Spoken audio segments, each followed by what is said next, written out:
Hello everyone! Kamusta kayong lahat mga kabugis at kamusta ang mga bougainvillea plants nyo? It's Michael here and welcome back to my channel. Yesterday was the update video ng aking mga bougainvillea sa aking mini garden after the devastation ng Typhoon Emong sa aming area. And today, I will be sharing something fresh dahil ibabahagi ko naman sa inyo ang dumating na order kong mga top rare varieties ng bougainvillea. Kaya naman tara at samahan nyo akong ipakita ang mga bago kong alaga sa aking bougainvillea collections dito sa aking mini bougainvillea garden. I have here with me the 2 boxes na malulusog na grafted top rare bougainvillea varieties na galing pang Urdaneta, Pangasinan, and nabili ko siya kay Ate Eileen Bunaw. And if you are looking ng mga bago at super top rare na varieties na bougainvillea na grafted, message nyo siya guys sa Facebook kasi halos lahat ng bagong varieties ay meron siya. And the price is much lesser than yung ibang mga seller and magaganda yung mga grafted bugis niya kasi pang mother plant na ang mga ito. Tingnan nyo na lamang itong mga nabili ko sa kanya. And last year, ang dami ko ding na-post na mga varieties ng mga top rare and some of them are top rare pa rin hanggang ngayon. There are bougainvillea varieties kasi na bago ngayon and matagal siya bago bumaba yung presyo kahit pa na madami nang lumalabas or madami nang propagated sa kanya. And isa na dyan, si Variegated Maharani na hanggang ngayon ay mahal pa rin and wala pa ako nakikita na rooted nito sa market. And last time, na-feature ko na siya in one of my videos. Itong mga na-order ko kay Ate Eileen ay naipon na since matagal ko na itong na-order sa kanya and mas lumaki na sila lalo and sabi nga niya kailangan nang mapaship kasi mahihirapan ako sa shipping pag pinatagal pa.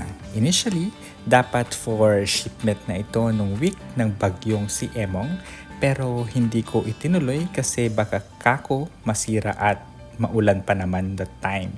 And buti na lang talaga hindi ko pinaship kasi for sure lahat ng ito ay masisira gaya ng mga nangyari sa bougainvillea ko.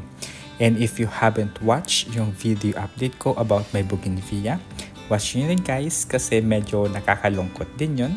And 2 weeks after the Typhoon Emong, watch nyo na yung guys kasi for sure magsisilbing aral din ito sa iba para magkaroon kayo ng safe area in case of typhoon, malakas na hangin and ulan.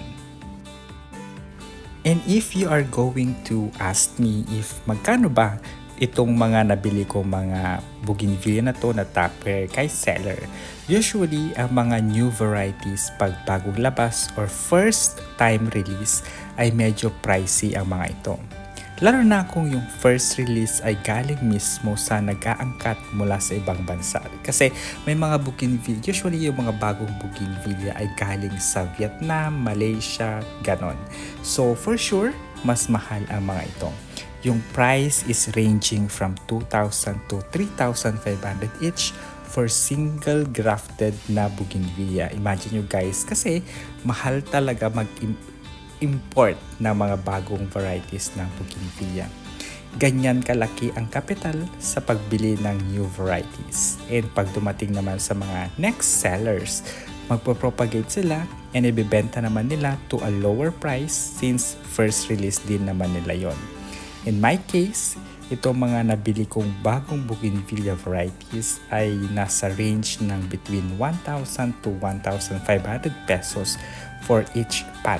Pero itong presyo na ganito ay sulit na kasi sobrang lush at haba naman ng mga sanga nitong mga nabili ko. At madami ka nang makukuhanan ng scions na for grafting na pwede mo ding ibenta or pwedeng for cuttings naman sa rooted bugis and yung iba ay binibenta din na cuttings para sa top rare naman. And now naman ay ating isa-isahin itong mga varieties na nabili ko. Kaya naman dyan lang kayo at samahan at panoorin nyo pa rin hanggang dulo. Una sa listahan ay si Variegated U. Evans. And si U. Evans ay matagal or old variety na Yun nga lang ay green leaf ito. If nakita nyo yung short video ko na may kasamang tutubi, yun yung bulaklak ni U. Evans na green leaf. So yung kulay ni U. Evans is orange to peach and masipag din ito mag-flower at madaling buhayin. And this year ay lumabas itong variegated version niya na talaga namang ang ganda-ganda ng variegation. And itong nabili ko ay sulit na kasi ang hahaba ng mga sanga, and aside sa mahabang sanga, 2 scions pa ito. At madami-dami na din yung scions and cuttings na makukuha ko for my propagation naman. And siguro, mas gaganda pa ang dahon nito once mababad sa init kasi medyo nagtagal siya sa lilim gawa ng labis na pag-uulan. At dahil sa nagandahan ako kay U. Evans, yung green leaf version nito ay itinanim ko directly sa lupa sa harap ng bahay namin. Ang next naman na variety ay si Dookie Spot. Itong si Dookie Spot na nabili ko ay premium ang kanyang mga dahon dahil aside sa spotted leaves na meron siya, meron din itong golden na dahon. Yung unang Dookie Spot ay meron ako, which is pure green leaf lang ito. And itong bagong nabili ko ay for sure mag-iiba pa ang dahon nito once mababad sa araw. Yung ibang dahon kasi na nakikita ko ay albino, so kulay puti ito. And since mura pa yung dahon, kaya ganito pa yung kulay niya. And as to the bracts naman ng flowers, light purple naman ang kulay niya. And sabi ni seller, si Dookie Spot ay heavy bloomer, kaya naman maganda siya and pwede siyang ihalo sa ibang bloomer na varieties like si Golden Pedro Bambino and Ramona Star. Another variety naman na dati nang meron ay si itong susunod na ating ipapakita, and siya lang naman si BH Foxtail Yellow. Yung unang variety nito ay yung green leaf Foxtail Yellow. Itong si BH Foxtail Yellow ay mutated version ni Blooming Hardinera na isa ding seller and bougainvillea lover. And what I love about this mutation ay yung variegation ng dahon niya. Mas appealing and mas maganda kaysa sa naunang variegated foxtail na yellow. Yes po, may naunang variegated foxtail yellow and yung nakagawa nito ay galing Northern Luzon. While itong si BH Foxtail Yellow ay from Southern Luzon naman dito sa Pilipinas. And both mutation ay maganda, pero mas maganda or mas lamang yung variegation nitong si BH Foxtail Yellow. Sobra din ang ganda ng Foxtail Yellow na variety kasi madami din siyang maglabas ng bracts, kaya gustong gusto ko siya, and dahil favorite ko din ang kulay na dilaw na flowers. Ito namang next na ipapakita ko ay napakita ko na before in one of my videos.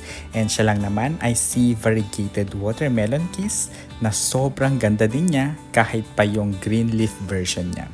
At bago naman tayo magpatuloy and habang tayo ay nagpe-flex ng new varieties ng bougainvillea and baka sakaling napadpad ka sa channel ko, and if you're happen to be new to my channel at hindi pa nakaka-subscribe, paki-click na ang subscribe button para maging updated ka sa latest at sa susunod na videos ko gaya ngayon about bougainvillea varieties. And if nakasubscribe ka na, I would like to take this opportunity na magpasalamat sa aking mga viewers na matiyagang nanonood sa current and past videos ko, kasama na dyan yung mga shorts videos ko. Maraming salamat po, at lalong-lalo na sa mga subscribers ko na patuloy na sumusuporta sa aking channel. Thank you so much. Another variety na favorite of mine ay itong si Variegated Pedro Bambino. She is new dahil kakalabas lang ang variegated version niya, pero as to the variety na Pedro Bambino, ito ay old na kasi yung green leaf version niya ay medyo matagal na ding lumabas. And after the green leaf version, ay lumabas naman yung golden leaf version na sobrang sipag ko mag-flowers. So gustong gusto ko si golden leaf na variegate na Pedro Bambino. And itong dahon ni Variegated Pedro Bambino ay pwede siyang ihalin tulad sa Camellia series na varieties. And halos lahat ng nabili kong new varieties ngayon ay puro variegated ang dahon, And now naman may nag-iisa na new variety na bili ko pero green leaf siya. And siya lang naman si Indian Twister. Kung tatanungin nyo ako kung ano naman ang distinct sa kanya from the other varieties ng bugis. So ang meron sa kanya ay yung bracts niya. It changes daw yung color from being magenta to purple to light purple. Tapos yung bracts niya kaya din siya tinawag na twister kasi parang twisted ito and kulot-kulot. And itong nabili ko ay grabe din sa sanga and pwede na siyang ipropagate as cuttings and scion for grafting naman. Tapos guys, single scion lang ito pero OA kung maglabas ng sanga niya.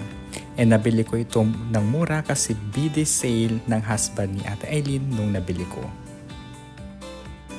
Another top rare variety ay napapabilang sa family ng Chitra and siya lang naman si Chitra Tiger. Kakaiba naman ang form and variegation ng dahon nito. Maganda siya and I like it. This one is small grafted gamit ang ugat ng bougainvillea and siya yung pinakamura sa nabili ko and nasa 350 pesos ko lang ito nabili. And madami ka na ding sanga na makukuha sa kanya. Maganda yung pagka-tiger ng dahon niya and di lang ako sure if heavy bloomer ito or madali din siyang maglabas ng flowers, but let's see sa blooming season kung maglalabas siya talaga ng madaming flower gaya ng mga ibang Chitra series na varieties.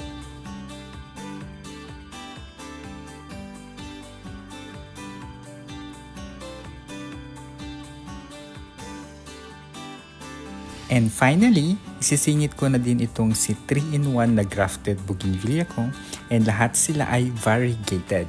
So, ibang seller ko naman ito nabili pero magaganda itong mga varieties na meron dito. They are not top rare pero magagandang varieties siya gaya ng sabi ko.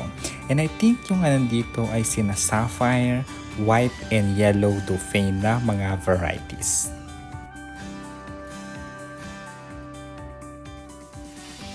So, ayun lang guys for today's video.